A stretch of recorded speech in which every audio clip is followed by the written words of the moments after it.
नमस्कार विद्यार्थियों, संपूर्ण एकेडमी के यूट्यूब चैनल पर आपका बहुत बहुत स्वागत है, जहां पर हम देश और दुनिया से जुड़े उन तमाम सोशल इश्यूज़ पे बात करते हैं जो हमारी एग्ज़ाम के दृष्टि से बेहद इंपॉर्टेंट है, जो हमारी निजी ज़िंदगी से भी जुड़े हुए हैं।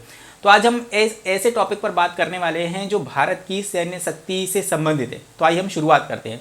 देखिए दोस्तों, चीन के H-6 के स्ट्रेटेजिक बॉम्बर का जवाब देने के लिए भारत रूस से Tu-160 स्ट्रेटेजिक बॉम्बर खरीदने वाला है, जो कि दुनिया का सबसे घातक बॉम्बर दोस्तों माना जाता है। लेकिन अब आप सोच रहे होंगे कि ये बॉम्बर क्या चीज़ है। आपने बॉम्ब का नाम सुना होगा, फाइटर जेट के नाम सुने होंगे, मिसाइल का नाम सुना होगा, लेकिन ये बॉम्बर क्या चीज़? बताएंगे सब बताएंगे, ज़रा आप धैर्य रखिएगा। देखिए, पिछले साल नवंबर में चीन ने एक भारतीय सेना के सामने H-6 के नामक एक स्ट्रेटेजिक बॉम्बर तैनात किया था, जिसका भारत के पास में कोई तोड़ ही नहीं था। देखिए, बॉम्बर या बम वर्षक ऐसे फाइटर प्लेन होते हैं दोस्तों, जिनका इस्तेमाल ज़मीन और नौसेना के टारगेट को निशाना बनाने के लिए किया जाता है। यह हवा से ज़मीन पर बम गिराने या क्रूज मिसाइलों को लॉन्च करने के लिए भी इनका उपयोग किया जाता है। अब बात करते हैं, ये जो बॉम्बर फाइटर प्लेन हैं दोस्तों, ये दो तरीके की होते हैं। एक होता है स्ट्रेटेजिक बॉम्बर और एक होता है टैक्टिकल बॉम्बर। एक एक करके हम समझेंगे और ये बहुत ही इंटरेस्टिंग है, जिसमें आप लोगों को बहुत मज़ा आएगा। तो आइए फिर शुरुआत करते हैं। देखिए, जो टैक्टिकल बॉम्बर होते हैं उनका इस्तेमाल जो होता है वो आम तौर पर युद्ध के दौरान ज़मीन पर दुश्मन के जो सैन्य ठिकाने होते हैं या मिलिट्री हथियार होते हैं उनको नष्ट करने के लिए किया जाता है। अब ये टैक्टिकल बॉम्बर का इस्तेमाल आम तौर पर पहली बार जब बात करें कि इनका इस्तेमाल कब किया गया था, तो 1911-12 में इटली और जो टर्की के बीच जो युद्ध चल रहा था उसमें इसका इस्तेमाल सबसे पहले किया गया था। इसके बाद हम जब फर्स्ट वर्ल्ड वॉर की बात करते हैं, मतलब 1915 में जैसे न्यू चैपल की जंग में ब्रिटिश रॉयल फ्लाइंग कॉर्प्स ने जर्मन के रेल कम्युनिकेशन पर बम गिराने के लिए भी जो है टैक्टिकल बॉम्बर्स का इस्तेमाल यहाँ पर किया था दोस्तों। अब हम सेकेंड वर्ल्ड वॉर की बात करते हैं, जो कि 1939 से 1945 के आसपास की थी। इस दौरान भी टैक्टिकल बॉम्बर का दोस्तों इस्तेमाल किया गया था। इसका इस्तेमाल जैसे जर्मन की बात करें या ब्रिटिश की बात करें, अमेरिका की बात करें या जापानी फौजियों द्वारा इसका इस्तेमाल किया गया था। देखिए, अब बात करते हैं हम स्ट्रेटेजिक बॉम्बर की। ये बहुत इंपॉर्टेंट है, जो कि हम रूस से खरीदने वाले हैं, और इसमें क्या कुछ खास है इस पर भी हम बहुत ही विश्लेषण से चर्चा करेंगे, जिसमें आप लोगों को सारी चीज़ें बहुत आसानी से समझ में आ जाएंगी। देखिए दोस्तों, ये एक ऐसा फाइटर प्लेन है जो पलक झपकते ही हज़ारों किलोमीटर की जो यात्रा है उसको करके दुश्मन के घर पर हमला करके वापस आसानी से लौट आता है। देखिए, इसकी क्षमता देखिएगा आप, ये हज़ारों किलोमीटर की यात्रा कर सकता है, वो भी पलक झपक के, और दुश्मनों के हमले पर, दुश्मनों के जो सैन्य ठिकाने उस पर हमला कर सकता है, बम गिरा सकता है। इसका इस्तेमाल एक रणनीति के तहत किया जाता है दोस्तों, जैसे कि दुश्मन के जो देश हैं या शहर हैं या फैक्ट्रियां हैं या उनके सैन्य ठिकाने हैं या मिलिट्री कारखानों को ये बहुत ही आसानी से तबाह कर सकता है।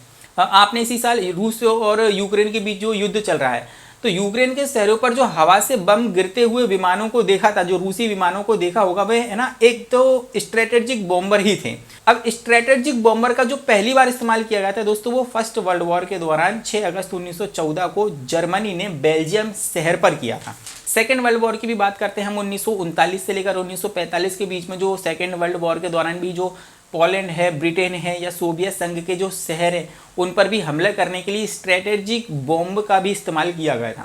दोस्तों, स्ट्रेटेजिक बॉम्बर का जो सबसे घातक इस्तेमाल है वो अमेरिका ने हिरोशिमा और नागासाकी पर बम गिराने के लिए किया था।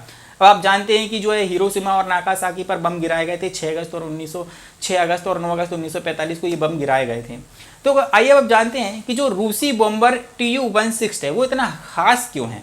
देखिए, रूस का जो Tu-160 सुपरसैनिक स्ट्रेटेजिक बॉम्बर है, इसे व्हाइट स्वाइन के नाम से भी जानते हैं, और जो नेटो देश हैं, मतलब कि जो नाटो देश हैं, वो इसे ब्लैक जैक कहते हैं।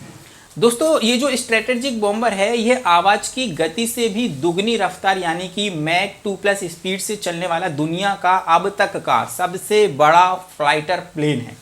वर्तमान में इसके मुकाबले कुछ हद तक अमेरिका का B-1 स्ट्रेटेजिक बॉम्बर ही है, जो कि चर्चित B-52 बॉम्ब वर्षक का एक अपग्रेड वर्जन है। लेकिन जो रूस का Tu-160 है, करीब 52,000 फीट की ऊंचाई तक की उड़ान भर सकता है, और इतनी ऊंचाई पर उड़ान भरने की दोस्तों की इसकी वजह से ही ये राडार पर भी ट्रैक नहीं हो सकता। इसको राडार पर भी ट्रैक करना बहुत मुश्किल होता है। ये बहुत सारी क्रूज और लैंड अटैक मिसाइल के साथ ही ट्रेडिशनल और न्यूक्लियर हथियार को भी कैरी करने में ये सक्षम होता है, और इससे 40,000 किलोमीटर वजनी बम भी इससे ले जाए जा सकते हैं। और रूसी सेना में इसे 1987 में दोस्तों शामिल किया गया था। रूस का Tu-160 जो स्ट्रेटेजिक बॉम्बर है वो चीन के H-6K से और अमेरिका के बॉम्बर B-1 से कई ज़्यादा शक्तिशाली है और पावरफुल है, जो कि भारत अब खरीदने वाला है।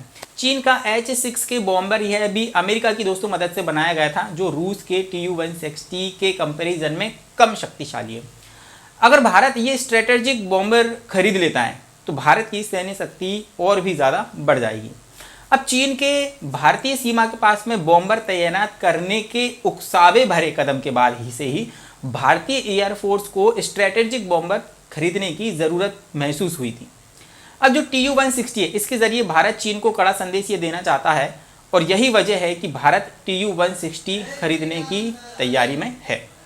दुनिया में अब तक केवल 3 देशों के पास में ही अमेरिका, चीन और रूस के पास में स्ट्रेटेजिक बॉम्बर हैं, और अगर भारत ये खरीद लेता है तो वो दुनिया का चौथा ऐसा देश बन जाएगा जिसके पास में स्ट्रेटेजिक बॉम्बर होंगे। अमेरिका इसका कड़ा विरोध भी जता रहा है, पर भारत पर इसका कोई भी असर नहीं पड़ने वाला। उसे ये रूस का 160 जो है स्ट्रेटेजिक बॉम्बर खरीदना है तो वह खरीदेगा ही। तो दोस्तों आज हमने स्ट्रेटेजिक बॉम्बर पर एक सटीक विश्लेषण किया है जो कि भारत खरीदने वाला है। तो ये विश्लेषण आपको कैसा लगा आप मुझे ज़रूर से ज़रूर कमेंट सेक्शन में बता सकते हैं। तो फिर मैं मिलता हूँ किसी नेक्स्ट मुद्दे के साथ में, किसी नेक्स्ट मुद्दे पर बात करेंगे। जय हिंद और धन्यवाद।